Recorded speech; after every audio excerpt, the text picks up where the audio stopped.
You heard, some of the words there from President Putin's statement there.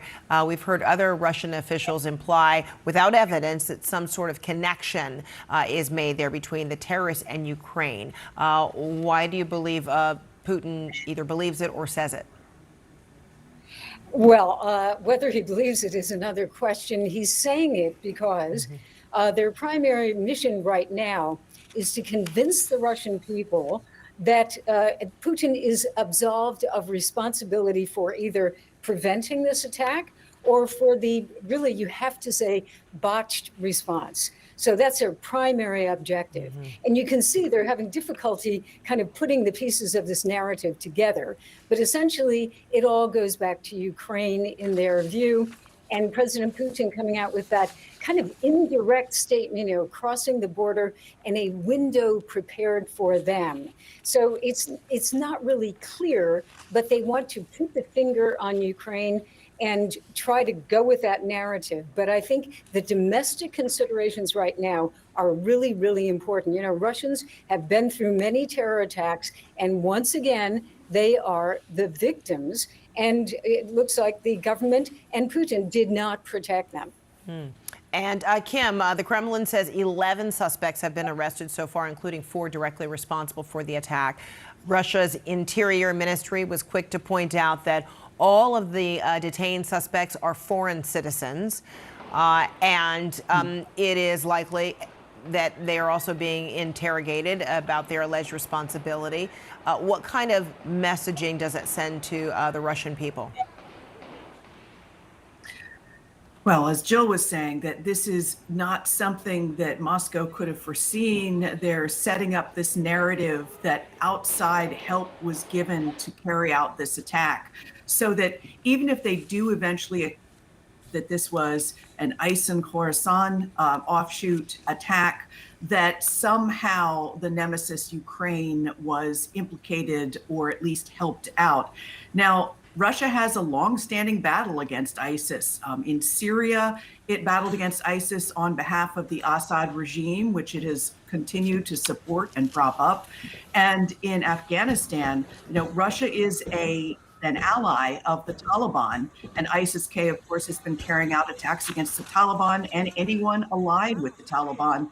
Also, the FSB, the Russian State Security Services, have talked about stopping various ISIS plots inside the country. So there's a definite smoking gun here. They just don't want to talk about that, because then the question is, did Putin let his eye off the ball because he was conducting a war of conquest against Ukraine? And then, John, what is the distinction, if there is one, between ISIS, which is being blamed for earlier attempted attacks, versus this incident, which is being pinned on an ISIS-K? So ISIS has been degraded to the point of struggling to still exist.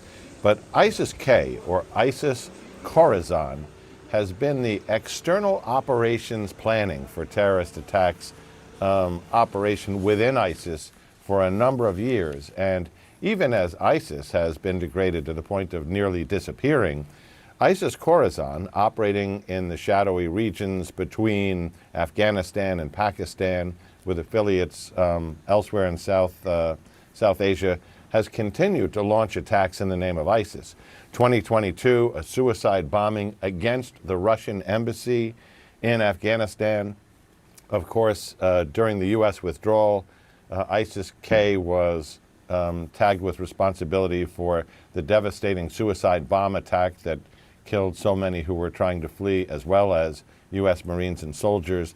And as Jill points out, as Kim points out, ISIS-K, the propaganda, the history has been against Russia, against Afghanistan, against their growing allegiance.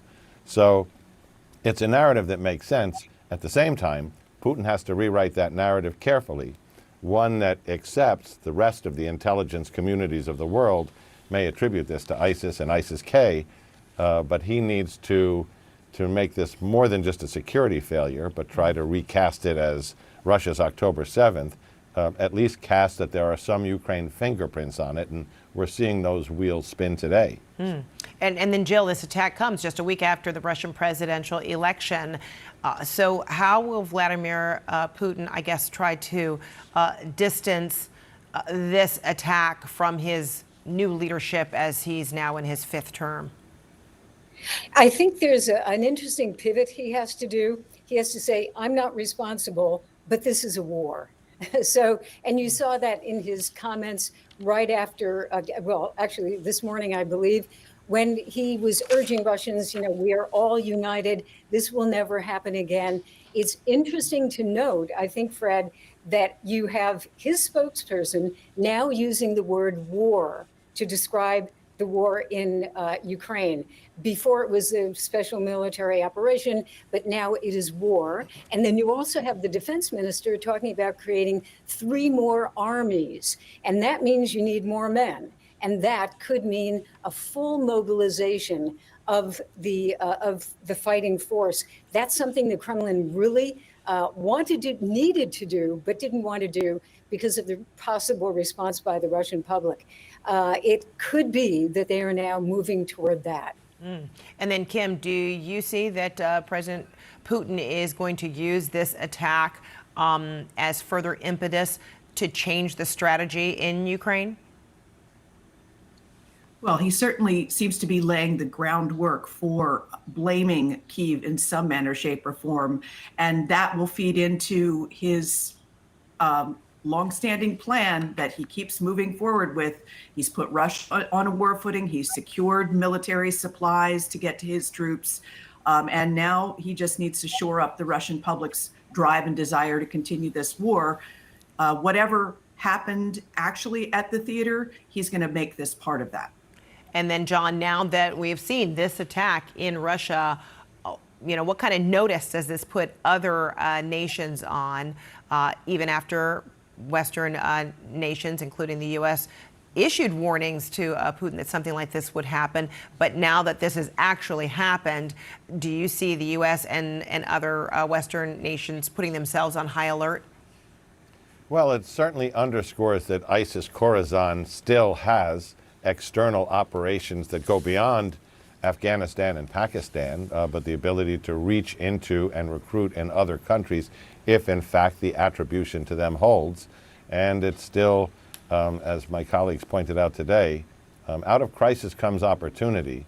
And we can certainly see that Vladimir Putin is trying to figure out how to best use this, whether it's going to be in his countermeasures in Russia or his war efforts in Ukraine. All right, we'll leave it there. Thank you so much to all of you. John Miller, Kim Dozier, Jill Doherty. If it makes you feel any better, I have already put evac on alert. He's ready to go if it comes to that. General, I can assure you. Hey, General, let me into the war room to see you, so I had to hack my way onto this frequency. This better be critical, Wheelie. So, come on, what is it now, please? Okay, couple of things. I wanted low on the double. I was thinking about taking a couple of months sick leave, maybe starting today. And, oh yeah. I intercepted a transmission from Megatron. Then send it through. Yes, sir, right away, sir. And so I was so damn weird going on the other stuff. This is your last warning, insects.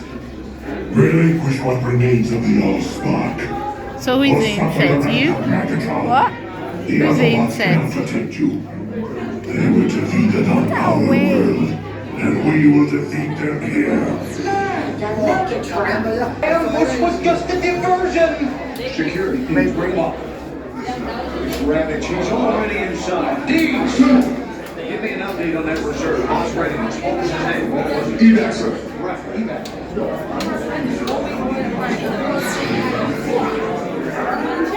She's right in front.